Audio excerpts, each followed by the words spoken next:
W imieniu Otca, Syna, Ducha Świętego.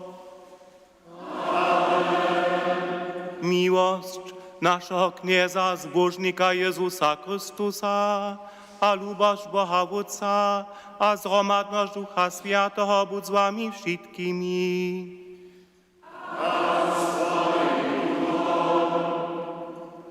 Lubi bratca, sotrowe kniezu, lubi ostatni, lubi czeszczo Mario, Świętego Martraja, Boszczana. Wczoraj jsme se zetkali tu w cyrkwi, jsme w wielkiej liczbie świadczyli tu przychod hudźbny nyszpo, dzień predehiżo, jsme pustny dzień mieli, a se zetkali przy świeczatach Świętego Boszczana, a do toho se modlili nowinu jako przychod na tutun dżęsniejszy świędzień. Jeho romskiego martraja si bieremy za przykład, za nasze skutkowanie, za naszą przychylność jemu a swiru k Bohu naszemu kniezy. Weselu so za sobą bracia, dżens z nami sobu świecza Bożym mszu, wo sobie utrobnie witam Predaria, ein herzliches Willkommen, Herrn Pfarrer Matthias Kurzner. Wird uns heute die Predigt halten. Dobry, prośmy Boha naszego knieza, żeby nad nami swoją smilność pokazał. Uznawam Bohu wszechmocnemu, a wam wszystkim, zosem wiele zwyższył, myślo, ryczo, jednają, a dobre zanamią. Moja wina, moja ruka wina, toho dla prošu, zbožnú stajnú kniežnu Mariu, všich angelov a sviatých a vás všetkých, modlite sa za mne, ke kniezi našemu Bohu. Smísto nad nami všeho mocné a miłosčivé Božo a spušťujte nám hriechy dovieč nás do viečného živenia. Kyrie eleison.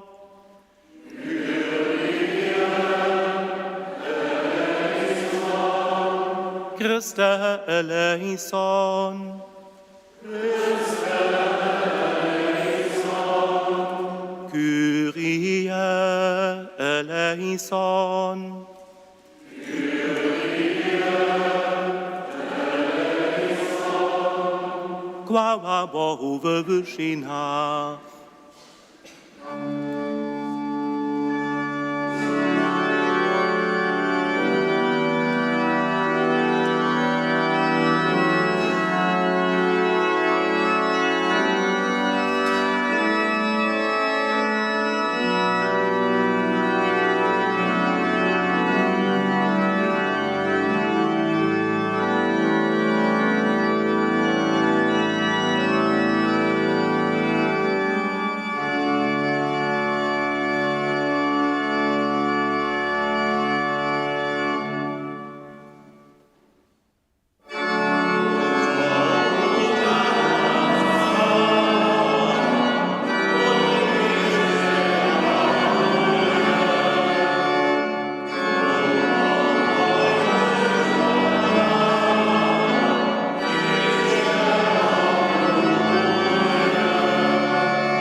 Modlmy się. Bożo, Ty se sława swojej cyrkwi a moc jej pastorów, Ty silnisz martariów, a mytujesz ich z wiecznej krasnością. Usłysz prostwy, kotreż Ty opływy na cześć świętego martraja Boszczana. Pomhaj, zobychmy Ci, do śmierci swirni ostali, bo to prosimy przez Chrystusa naszego Knieza.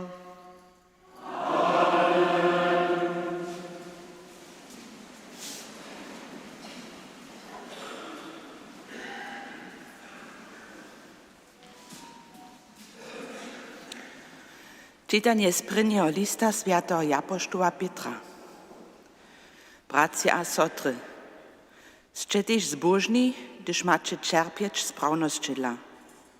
Ich trašenia so nebojte, nenapúšte so ničeho, ale Kristusa čestujte, jako knieza ve svojich útrobách a buďte přeco hotoví, když si zamovu od vás žádá, od tej vaší nádžií. Čiňte pak to s dobrým svědomím, s tichým duchom a čestливosťou. Zoberu ci, kiž vašu držitosť a živenie v Kristusu smieša, runie s tym so vojmbili, s čímž vás zle obrečuja. Lepje je, zo za dobre skutky čerpiče, gdyby to Boža wola była, hacz za złe. Słyszeliśmy słowo Boże.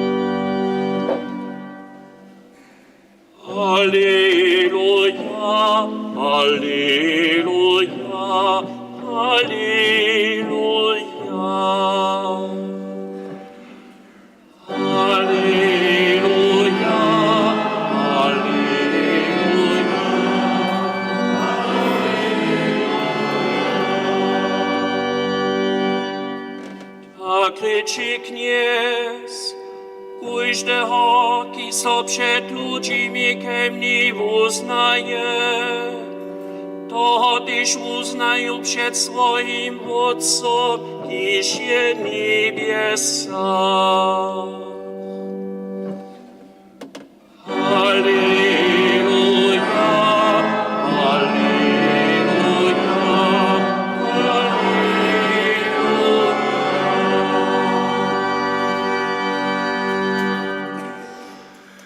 Kniez buď s vami.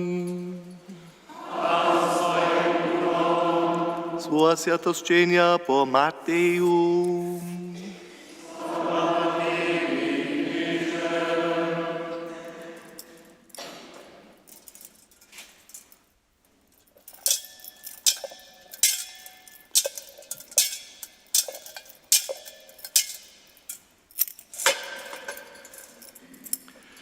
Bracia a sotry, nebojte so tych, kiž čivo moria, dušu morič pak nemôže. Ale skere bojte so toho, kiž môže čivo a dušu do hele storčiť. Nepředáva teda so 2 rublaj za peniažk, ale ani jeden z neju na zimiu nepadne, bez vole vašeho Otca. Tyž vaše vosy na vovie sú všetké zličené. Tuž so nebojte. Ešte viace hodniač veľa rublov. Kujždo tuž, ki so před ľuďmi kemni uznaje, to tež ja uznaju před svojim Otcom, kiž je nebesách. Čuž pak mnie před ľuďmi zaprije, to zapreju tež ja před svojim Otcom, kiž je nebesách. Evangelii nášho knieza zbožníka Jezusa Kristusa.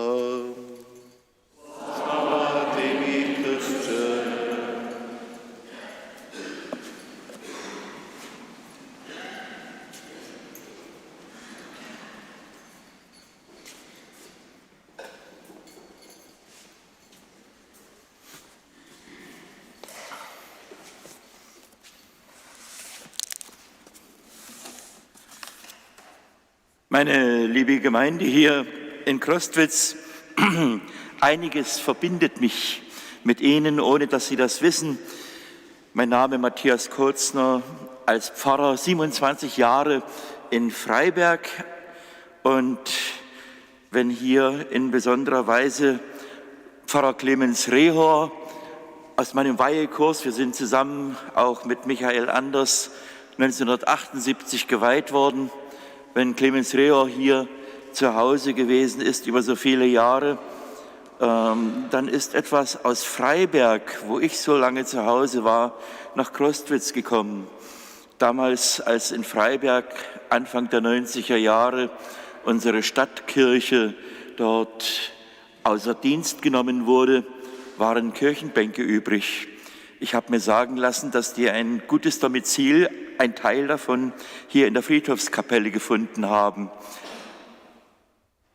Der heilige Fabian und der heilige Sebastian, ihnen ist heute im katholischen Kirchenkalender ein besonderer Platz eingeräumt.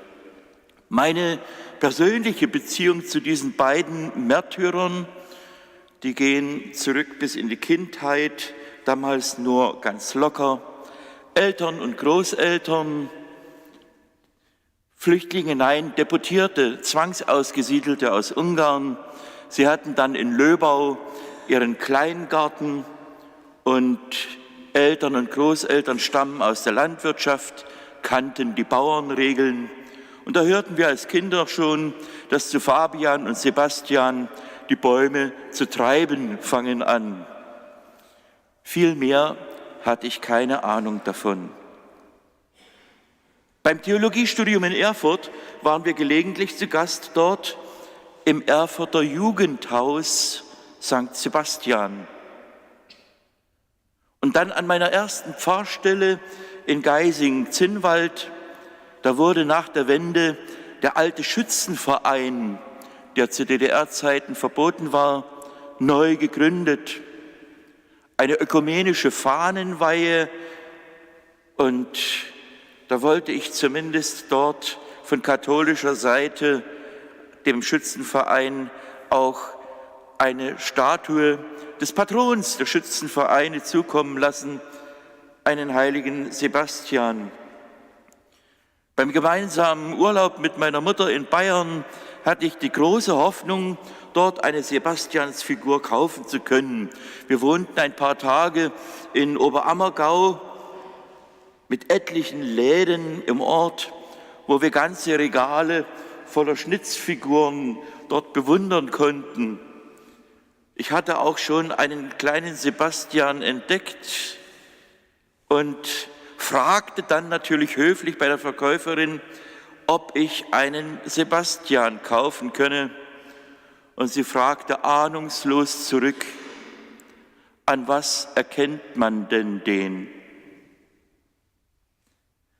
Wie einfach ist heute eine Antwort auf solche Fragen mit Hilfe des Internets, aber es hat mich schon bewegt, als ich dann hier gebeten worden bin, als der Neuzuzug nach meinem Eintritt in den Ruhestand, ich wohne jetzt im Malteserstift in Bautzen, als dann euer Pfarrer gebeten hat, du bist jetzt der Jüngste im Dekanat dazugekommen, und ich habe gehört, dass es dann üblich ist, dass der hier eine Festpredigt halten soll. Fabian und Sebastian. Nur 2 Zeilen zum heiligen Fabian. Er war seit dem Jahr 236 Bischof in Rom und wurde während der Christenverfolgung unter Kaiser Decius im Jahre 250 enthauptet. Uns interessiert heute aber viel mehr der andere Tagesheilige, der heilige Sebastian. Die Crostwitzer und alle Verehrer des heiligen Sebastian sind ganz sicher mit den Legenden über diesen Heiligen bestens vertraut. Er war Hauptmann der Prätorianergarde unter Kaiser Diokletian. Da er seinen Glauben in der Öffentlichkeit geheim gehalten hatte, hatte er die Möglichkeit, in der Verfolgungszeit den eingekerkerten Christen heimlich zu helfen. Aber seine Zugehörigkeit zu den Christen wurde verraten. Er wurde zum Tode verurteilt. Numidische Bogenschützen aus seiner Truppe sollten ihn erschießen. Sie waren geschickte Schützen. Sie haben so geschossen, dass er nicht sterben musste. Aber er war schwer verwundet.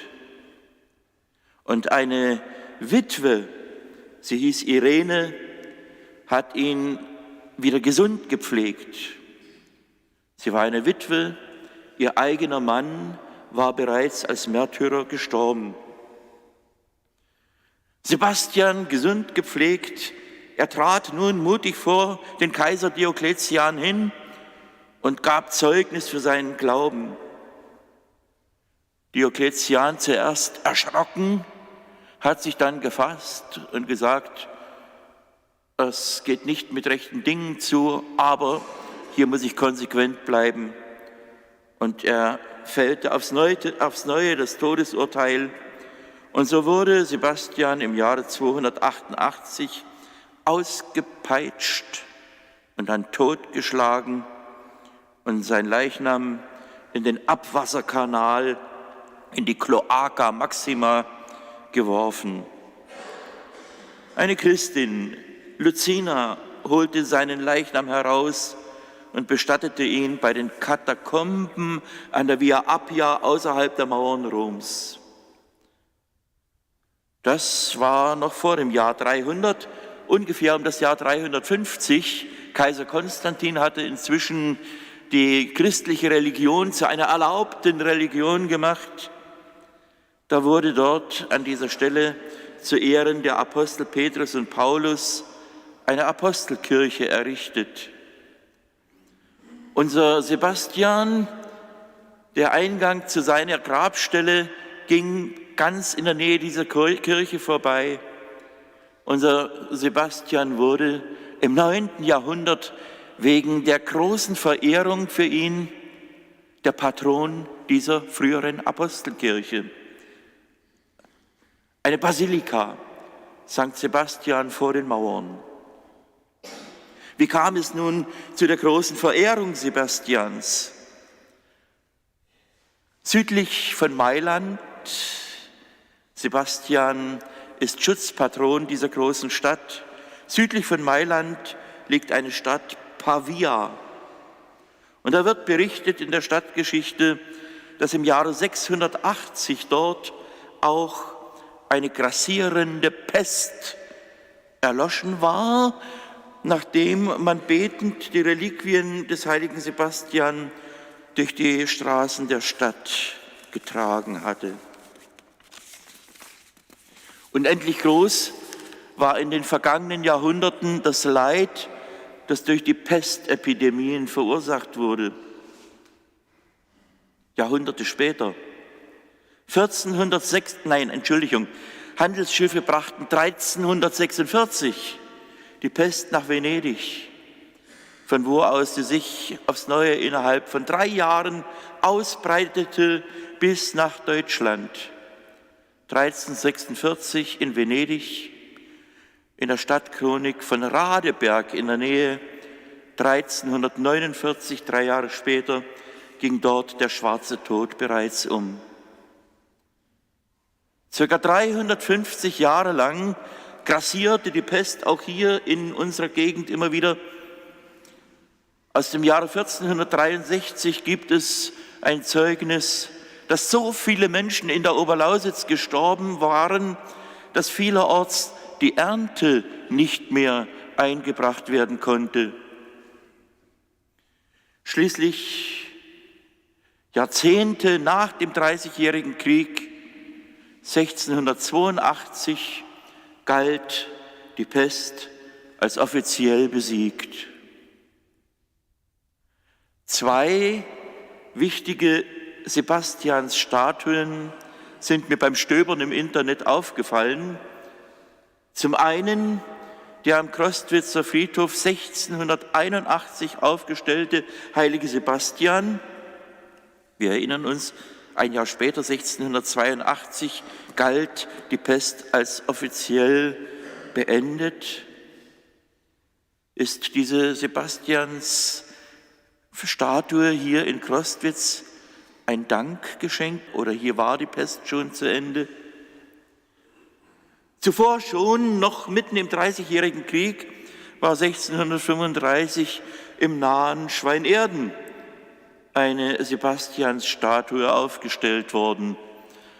Pfarrer Anders hat mir eben noch erzählt, dass die natürlich nicht mehr dasteht, aber der Sockel von 1635 ist da und immer wieder wurde dort die Sebastiansfigur erneuert. Die Crostwitzer Sebastiansbruderschaft hat sich nun auf das heutige Fest wieder mit viel persönlicher Hinwendung zu unserem Herrgott nach dem Vorbild des heiligen Sebastian vorbereitet. Wie kann für uns Sebastian heute ein Vorbild sein? Welche unserer heute bestehenden Nöte sind vergleichbar mit den Nöten in den Verfolgungszeiten um das Jahr 300? Im Evangelium haben wir heute den Satz gehört: Fürchtet euch nicht vor denen, die den Leib töten, die Seele aber nicht töten können, sondern fürchtet euch eher vor dem, der Seele und Leib in der Hölle verderben kann. In Treue, auch wenn das Leid damit verbunden ist, zu Jesus Christus stehen. In den Verfolgungszeiten der frühen Kirche gab es 3 Sorten von Christen. Pfarrer Anders erinnert sich vielleicht auch noch an unseren Kirchengeschichtsunterricht im Vorseminar in Schöneiche, wo wir dort gehört haben, dass es in diesen Verfolgungszeiten 3 Sorten von Christen gab. Auf Lateinisch die Lapsi und die Libelli und die Martyres. Das muss man übersetzen. Die Lapsi, das waren die, die nicht standgehalten haben und abgefallen waren. Die Libelli, das waren welche, die haben sich heimlich irgendwoher eine Bescheinigung besorgt, dass sie dem kaiserlichen Standbild als dem obersten Gott geopfert haben, Weihrauch gestreut haben.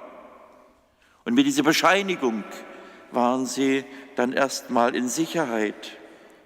Und die Martyres, die mutig Zeugnis gegeben haben für ihren Glauben, oftmals, dass sie dafür auch zum Tode verurteilt wurden, die dort wirklich standhaft geblieben sind und überlebt haben, die waren nachher als Paten bereit, für Lapsi und für Libelli dort die wieder im Glauben aufzubauen, im Glauben zu ermutigen und Zeugnis zu geben, jawohl, jetzt glauben wir dran, sie werden jetzt mit ihrem Glauben Christus die Treue halten. Unser Sebastian, er war ja in gewisser Weise so ein Libelli-Christ aufgrund seiner Stellung als Hauptmann beim Kaiser und geheim gehalten sein christlicher Glaube und in dieser Situation aber trotzdem immer noch bereit, auch die Gefangenen im Kerker zu besuchen, ihnen Mut zu machen, ihnen zu helfen.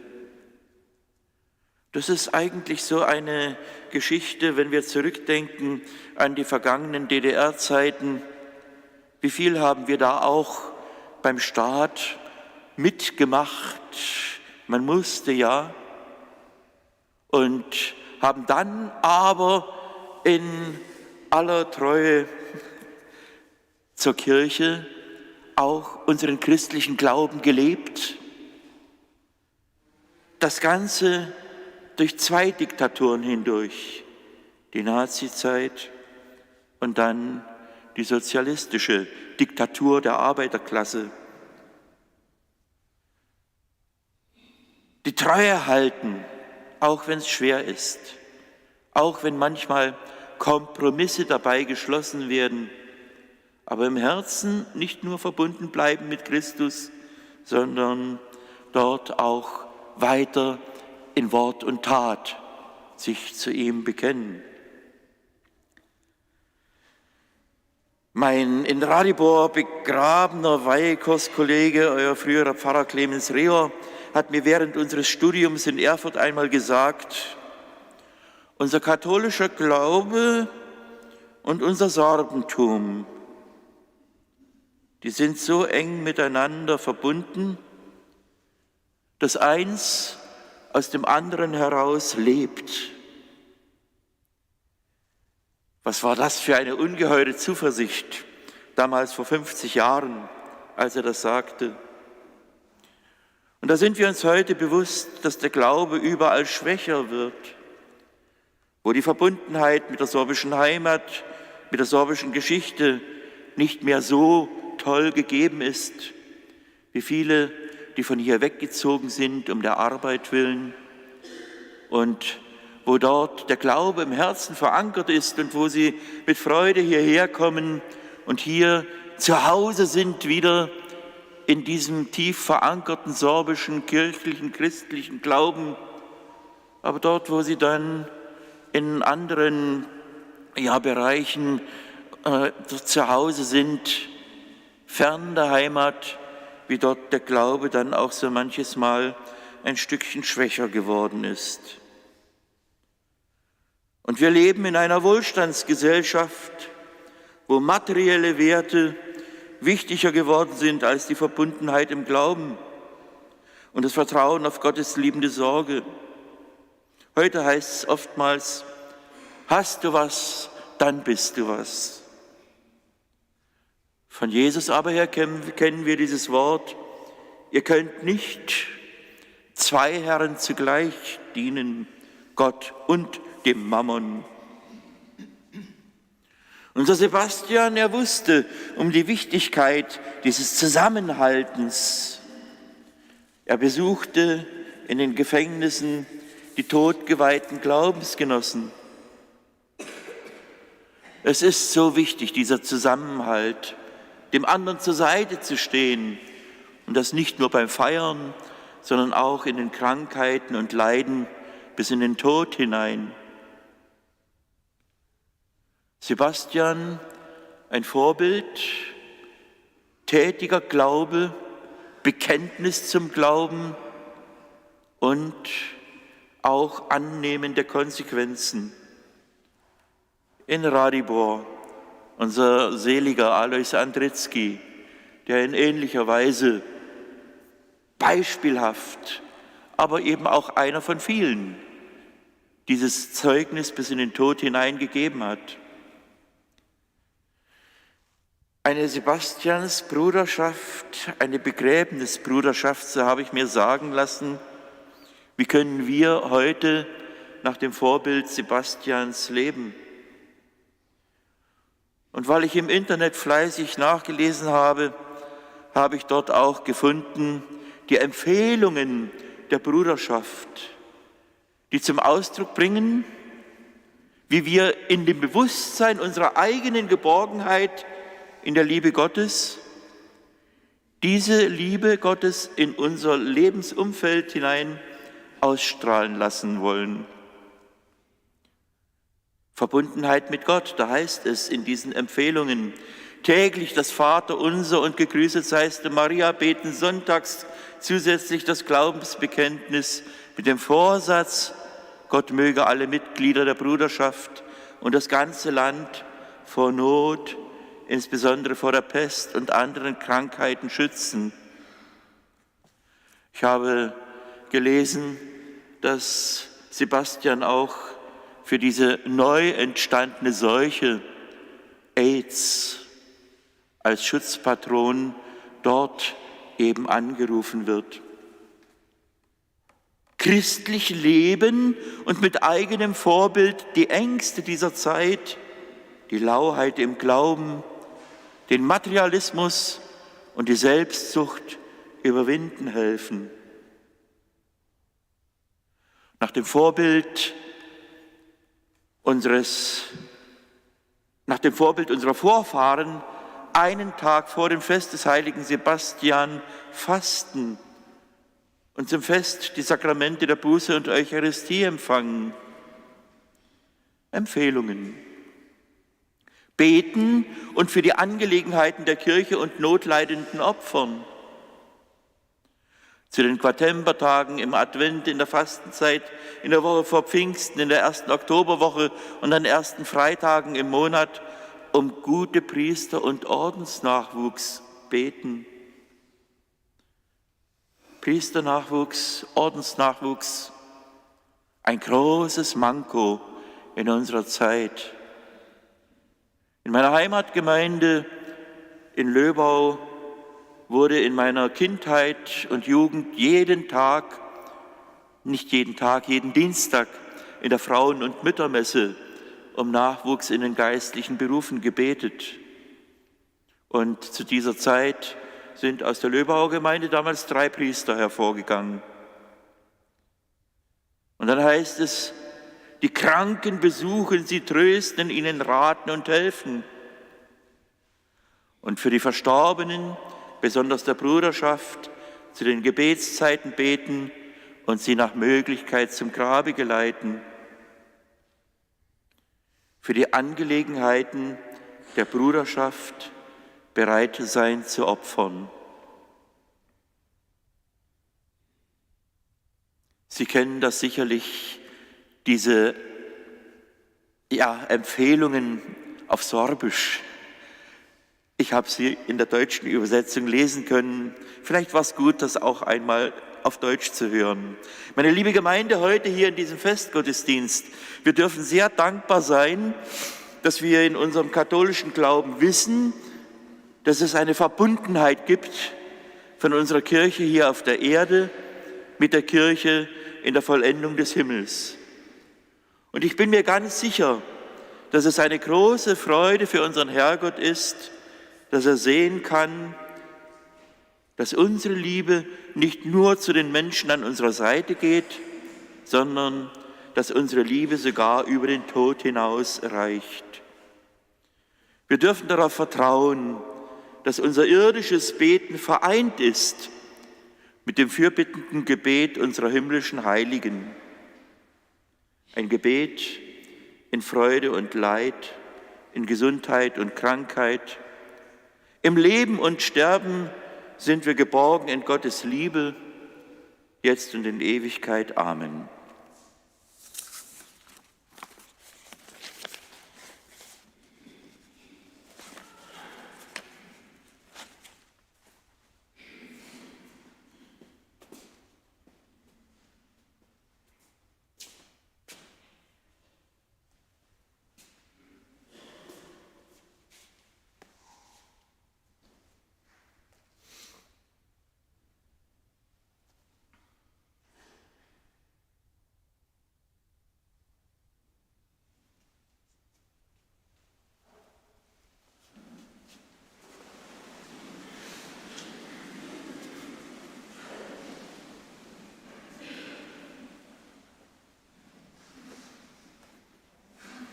Prośmy Jezusa Chrystusa, naszego knieza, który swoje żywienie za nas zwoprował. Zakowaj swoją córkę przed lemiacym strachom, gdyż jej z przestrzechaniem roża. Prosimy Cię, wysłysz nas. Zesilnij tych, których neprzeczelio ich wiry dla użadaja. Prosimy Cię, wysłysz nas. Pozbiehuj chorych a zranienych. Prosimy Cię, wysłysz nas. Spošť nam tajku zmužitość, kajkiž je świętego Bożczana uznamieniała. Prosimy Cię, wysłysz nas. Żonuj bractwa świętego Bożczana w naszej domiznie. Prosimy Cię, wysłysz nas. Knieże Bożo, spošť všetkým, ktorí sú v prúvaniach živenia obstali, kronu wiecznego żywienia przez Chrystusa, naszego knieza.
To sređa se stupić, sređa.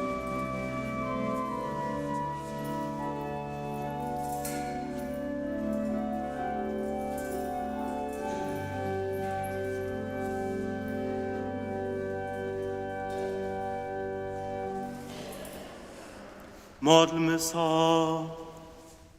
Všemocny Bożom, bo pominają świętego Matka Bożczana przynoszamy dary na ołtarz. Ty si jeho martwarstwo jako drogotny dar przyłzał. Niech so ci też nasze dary lubia, bo to prosimy przez Chrystusa naszego Knieza.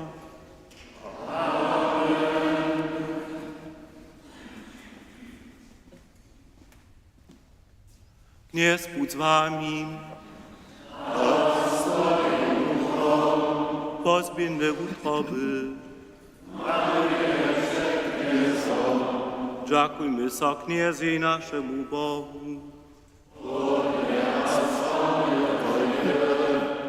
Bo prawdzie jehudne a sprawne, zdobne a spomożne, zosocie stajnie a szudzie dziękujemy Knieże Święty Wódcego, mocny, wieczny Bożo. Przetoż martwarstwie Świętego Bożczana, kiście Chrystusa zczył, jak Twoje cześci swoją krew przelał, pokazujesz nam swoją Bożą miłość. Twoja moc dzieje so człowieczek słabości, Ty silnisz słabych, zobychu za Tebie świadczyli przez Chrystusa naszego Knieza. Toho dla zgromadnie z niebieskimi mocami, tu na ziemi Twoją hordożność sławimy, bez końca wyskają. Święty, święty, święty, niech samo znowu.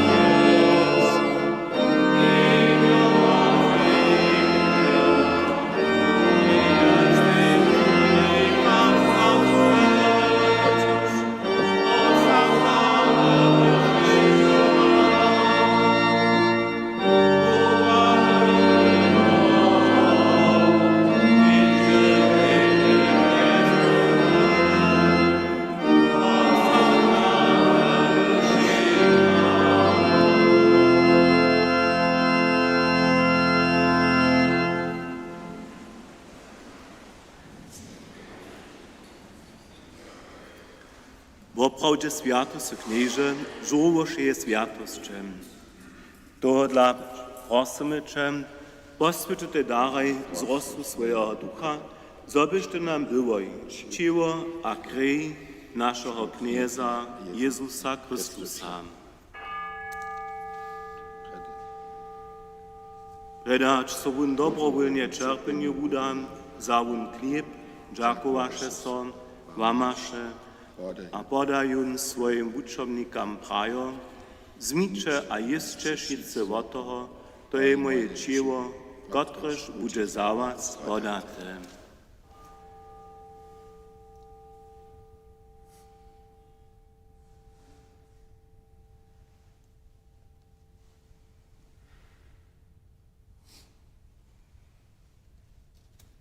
Tak też zaun pojedzi keluch, dziękowaše so zaso, a podają swoim uczownikom prajo, zmicza picie šice z niego, to je keluch nowego a wiecznego zakonia.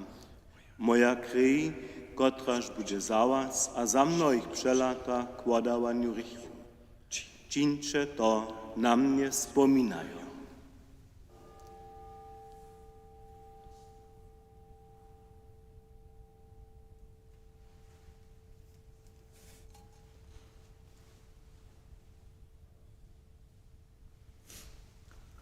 To je potaństwo wiry.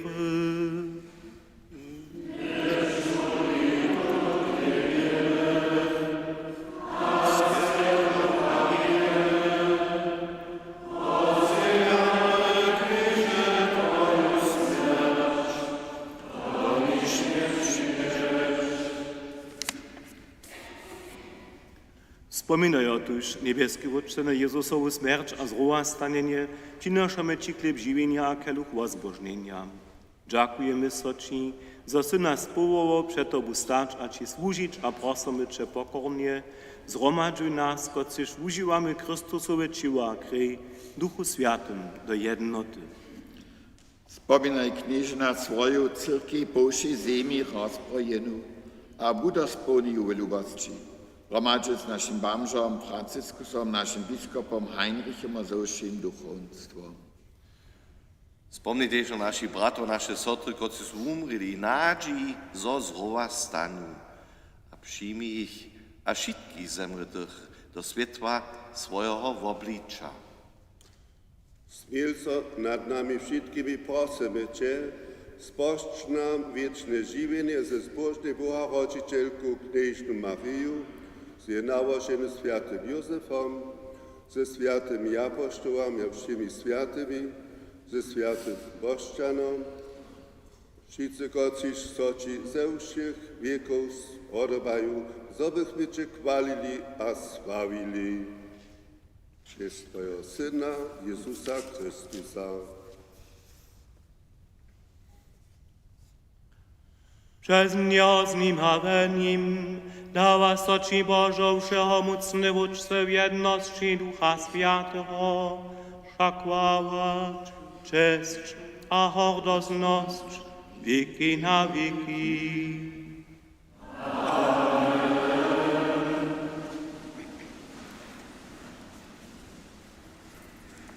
Nie rekami jeno dzieci Boże, my to smy, tuż smiemy po niej do wiery śpiewać. Wódce nasz, idź w niebiesa, świeć co Twoje mieno, przyjdź Twoje królestwo, staj co Twoja wola, kajż na niebie, tak na ziemi.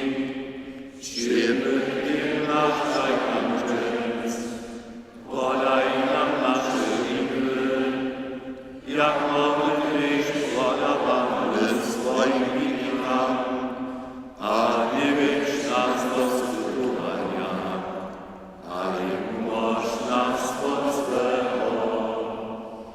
Umoż nas, knieże, od wszeho złego, a daj mile pokoj naszym dniam. Smij so nad nami a pomhaj nam, zobychmy w otrycha przeco swobodni, a przedewším zamučeniem wieszczy oczekowali zbożną nadzieję, a przykład naszego zbożnika Jezusa Chrystusa. Przekończ Twoje królestwo, a moc, a kasność na wieki.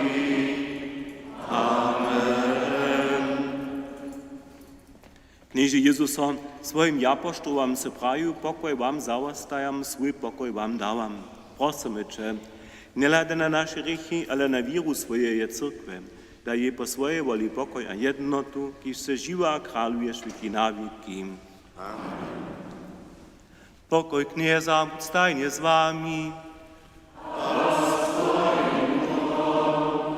Stročte sa s postrojom pokoja. Pokoj s tobou. A s tvojim duchom. Pokoj s tobou. A s tvojim.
Liczy jenio Boże, kotryż zebera rychi świata.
Modlmy so. Knieże Bożom, zesilnie nas dostatymi darami, kajś se silni w swojego zbożnego Matraja Bożczana, zoby tyś nasza wiera Twojej służbie rostła, a w czerpieniach utrała. Tak prosimy przez Chrystusa naszego Knieza.